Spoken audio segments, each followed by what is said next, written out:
আচ্ছা, তো তোর এখানে জারণ বিজারণ বিক্রিয়া রেডক্স রিঅ্যাকশনে তোর যে ফার্স্ট প্রবলেমটা যেটা, সেটা হচ্ছে তোর এখানে 3.3.1 কতকগুলি যৌগের জারণ সংখ্যা গণনা। তোর এই গণনা করতে প্রবলেম হচ্ছিলো, সেটা সলিউশন দেবো। তো সেটা জানার আগে তোকে জানতে হবে 3.3 এর এই তিনটে পয়েন্ট, ঠিক আছে? 1 নম্বর, এদিকে 6 নম্বর আর 7 নম্বর।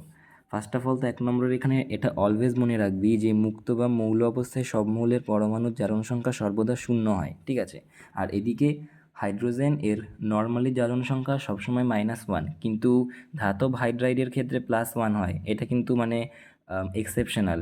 সেমভাবে অক্সিজেনের নর্মালি -2, কিন্তু পারঅক্সাইড যৌগগুলিতে মানে অক্সিজেন অক্সিজেনের মধ্যে সিঙ্গেল বন্ড হলে সেখানে -1 হয়। আর সুপার অক্সাইডের ক্ষেত্রে কিন্তু +2 বলছি কেন, -1। আর F2 অণুর ক্ষেত্রে +2, ঠিক আছে? সুপার অক্সাইডে -1 আর পারঅক্সাইডে -1 আর নর্মালি -2, এই তিনটে পয়েন্ট মনে রাখবি, ঠিক আছে? তো চল এবার স্টার্ট করা যাক। তো এখানে আমি একটা যৌগ নিয়ে নিচ্ছি, ঠিক আছে? K2Cr2O7, ঠিক আছে? কি যেন এটার নাম, পটাশিয়াম ডাইক্রোমেট। ওকে, তো এখানে তোকে ধর Cr2 এর ওপরে স্টার মেরে দিল। তুই ফার্স্টে বুঝতে পারবি না এটা কি। এখানে তোকে জিজ্ঞেস করছে যে ক্রোমিয়ামের জারণ সংখ্যা নির্ণয় করো, ঠিক আছে? বা তোকে এরকমও দিতে পারে যে K2Cr2O7 যৌগটিতে ক্রোমিয়ামের জারণ সংখ্যা নির্ণয় করো, ঠিক আছে? এইরকমভাবেও দিতে পারে।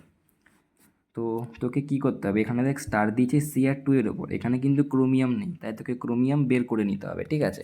তো চল এখানে ফার্স্টে আমার যেটা নিয়ম যেটা, সেটা হচ্ছে অলওয়েজ যে মৌলটার ওপর স্টার থাকবে সেটাকে এক্স ধরে নিতে হবে, ঠিক আছে? যেহেতু আমাদের কি মানে নির্ণয় করতে বলেছে, ক্রোমিয়ামের জারণ সংখ্যা, সেই জন্য আমরা অলওয়েজ ক্রোমিয়ামের জারণ সংখ্যা এক্স ধরে নেব, ঠিক আছে? মানে প্রতিটা ক্ষেত্রে যদি পটাশিয়ামের নির্ণয় করতে বলতো, আমরা পটাশিয়ামকে এক্স ধরতাম, অক্সিজেন নির্ণয় করতে বলে অক্সিজেনের এক্স ধরতাম, এরকম, ঠিক আছে? তো এখানে লিখে নিবি যে ধরি ক্রোমিয়ামের জারণ সংখ্যা এক্স, আর যেহেতু এখানে স্টার দেওয়া আছে মানে Cr2 এর ওপর, সেক্ষেত্রে Cr2 এর জারণ সংখ্যা =2x। আর তোর অক্সিজেন কটা আছে এখানে আমাদের? 7টা অক্সিজেন, ঠিক আছে? 7টা অক্সিজেনের ক্ষেত্রে এখানে আমরা কি জানি? আমরা জানি নর্মাল ক্ষেত্রে অক্সিজেনের জারণ সংখ্যা -2। তো এখানে 7টা -2 আছে, সেজন্য 7 × -2 কত না -14। আর সেমভাবে এখানে পটাশিয়াম আছে, আমরা পটাশিয়ামের যোজ্যতা কী জানি? +1, যেহেতু পটাশিয়াম হাইড্রোজেনের বংশধর, সেই জন্য +1 যোজ্যতা। তো এখানে একটা পটাশিয়ামের যোজ্যতা +1 আর দুটো পটাশিয়ামের যোজ্যতা 2 × +1 +2। আমি এটাকে ডাইরেক্ট লিখে দিচ্ছি এটাকে।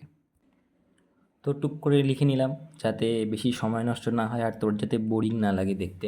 তো দেখ, যেটা বললাম সেটাই কিন্তু লিখেছি। সিআরের জারণ সংখ্যা এক্স, দুটো সিআরের 2x, 7টা অক্সিজেন 7 × -2 -14, আর দুটি পটাশিয়াম 2 × +1 +2, ঠিক আছে?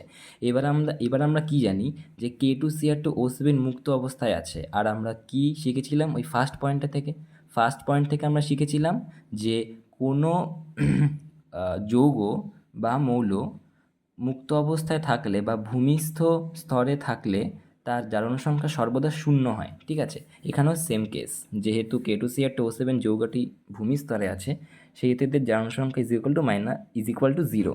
ওকে, তো এইবার আমাদের কি আছে, আমাদের এক্স এর মান নির্ণয় করতে হবে। এবার এই ক্রোমিয়াম, তারপর অক্সিজেন আর পটাশিয়াম তিনটে মিলে আমাদের K2Cr2O7, সেহেতু আমরা কী করবো না, তিনটেকে যোগ করলেই আমাদের এখানে 0 আসবে =, সেই জন্য আমরা কি করব, প্রশ্ন মতে, ঠিক আছে? তো তাড়াতাড়ি লিখছি, হাতের লেখাটা বাজে হয়ে যাচ্ছে, ঠিক আছে? যাতে তোর বেশি সময় না লাগে, বেশি বোরিং ফিল না হোস, সেই জন্য জাস্ট বুঝে নে, হয়ে যাবে, ঠিক আছে? তো আমরা এখানে 2x লিখলাম।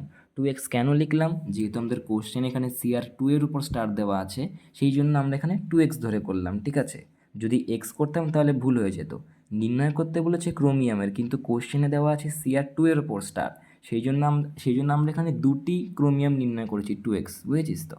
যাই হোক, তো এখানে আমরা লিখব 2x -14। কেন? এখানে -14 আছে, প্লাস ইন্টু -14 =-14 হয়, +2 =0। এখান থেকে আমরা x এর মান নির্ণয় করব।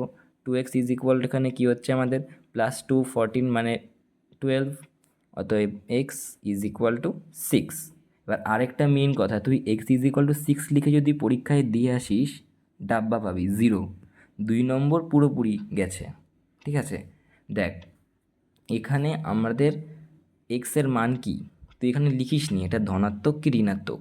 ম্যাথসে কোনো প্রবলেম নেই, বাট কেমিস্ট্রিতে কিন্তু এটা ম্যাটার করে। তোকে এখানে অলওয়েজ প্লাস লিখতে হবে, ঠিক আছে? তো যদি এটা মাইনাস হতো, ধর এখানে -12 আসতো, তাহলে সেক্ষেত্রে এখানে -6 তোকে লিখতে হতো। তুই এমনি 6 লিখলে তো তোকে মানে কেটে দেবে অঙ্কটা, ঠিক আছে? তো এরমভাবেই করতে হবে। দাঁড়া তোকে আরেকটা উদাহরণ দিয়ে বোঝাচ্ছি, ঠিক আছে? ধর এই দিকে আয়, আর আরেকটা ধর H2SO4, ঠিক আছে? H2SO4, ঠিক আছে? এক্ষেত্রে তোকে নির্ণয় করতে বলেছে এসের উপর স্টার, ঠিক আছে? তো এখানে তোকে কি বলেছে না, সালফারের এখানে জারণ সংখ্যা নির্ণয় করতে বলেছে, অনলি সালফারের, ঠিক আছে? তো আমরা কি জানি, অলওয়েজ আমরা যেটার জারণ সংখ্যা নির্ণয় করতে বলে সর্বদা সেটাকে আমরা এক্স ধরবো, ঠিক আছে? সেই একইভাবে লিখছি, মানে তোকে স্কিপ করে দেখাবো যে লিখবি, ধরি সালফারের জারণ সংখ্যা এক্স, অতএব এখানে হাইড্রোজেন কটা আছে, দুটো, আর আমরা জানি হাইড্রোজেনের যোজ্যতা +1, সেই জন্য দুটো হাইড্রোজেনের 2 × +1 = +2। সেমভাবে এখানে অক্সিজেন আছে, অক্সিজেন মানে 4টে অক্সিজেন, আমরা একটা অক্সিজেনের -2 আমরা যোজ্যতা জানি, তাহলে 4 × -2 = -8। সেমভাবে এখানে তোর যেহেতু H2SO4 যৌগটি মুক্ত অবস্থায় আছে, সেই জন্য এই H2SO4 এর জারণ সংখ্যা = 0। অতএব প্রশ্ন মতে আমাদের এখানে জাস্ট সিঙ্গেল সালফারের নির্ণয় করতে বলেছে বলে আমরা এক্স দিলাম। আগের ক্ষেত্রে আমাদের এখানে Cr2 এর ওপর, ঠিক আছে? Cr2 এর ওপর এখানে স্টার ছিল, এখানে জাস্ট স্টার আছে সিঙ্গেল এসের ওপর, সেই জন্য আমরা কি লিখবো, এক্স, শুধু এক্স, ঠিক আছে? এক্স +2, যেহেতু দুটো হাইড্রোজেন, 2 × +1 যেটা বললাম +2, সেখান থেকে +2 -8 = 0, অর্থাৎ এক্স +6। এখানে সালফারেরও যোজ্যতা +6, ঠিক আছে? সেই একই নিয়ম একই রুল, তুই একটা দেখলি একটাতেই হয়ে যাবে, ঠিক আছে? এটা হয়তো আর করতে হবে না, তুই বুঝে গেছিস শিওর, তুই অতটাও বোকা না, ঠিক আছে? যাই হোক, তো এবার আসি কয়েকটা ব্যতিক্রমে, ঠিক আছে? ফার্স্টে কি বললাম, ওই বইতে কি বলেছিলাম, এই কয়েকটা ব্যতিক্রম ছিল না, ওই তোর অক্সিজেনের, তোর ওই পারক্সাইড যৌগে অক্সিজেনের জারণ সংখ্যা -1, তারপর তোর আরও ছিল না, পেজ নম্বরটা বের করছি দাঁড়া, এই তো পেয়েছি, এই যে পারক্সাইড যৌগগুলিতে -1, তারপর সুপার অক্সাইডে -1/2, এইগুলো থাকলে তুই কীভাবে করবি, ঠিক আছে? তো বইতে দেখলাম পারক্সাইডে -1 আর তোর সুপার অক্সাইডে -1/2। তো তোকে একটা পারক্সাইডের উদাহরণ দিই বলছি, ঠিক আছে? যেমন ধর, হ্যাঁ তোকে যেটা বললাম, পারক্সাইড যৌগ কি, যখন কোনো অক্সিজেনের মধ্যে সিঙ্গেল বন্ড হয়, ঠিক আছে, তখন সেটাকে পারক্সাইড, মানে পারক্সাইড বন্ধন বলে। এইবার ধর তোর কোনো যৌগ আছে, ধর H2O2, হাইড্রোজেন পারক্সাইড, ঠিক আছে?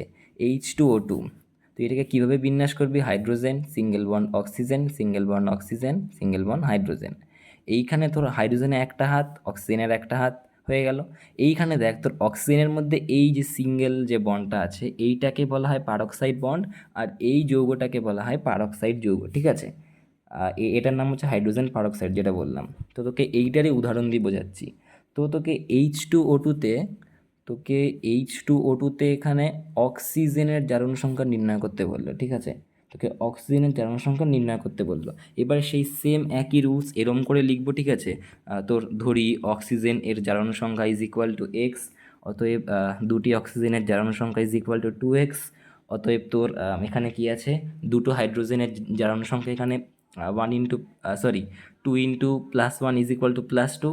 এইবার তোর যেহেতু H2O2 এখানে আমাদের ভূমিস্তরে আছে, সেহেতু তোর H2O2 এর জারণ সংখ্যা = 0। তো এইবার যেটা পেলাম, মানে তোর 2x + 2 = 0, সেখান থেকে 2x + 2 = 0, সেখান থেকে x = -1, ঠিক আছে? তোকে এক্ষুনি এখানে লিখে দেখাচ্ছি টুক করে স্কিপ করে, ওকে? ওকে, তো একটু চেঞ্জেস করলাম প্ল্যানে।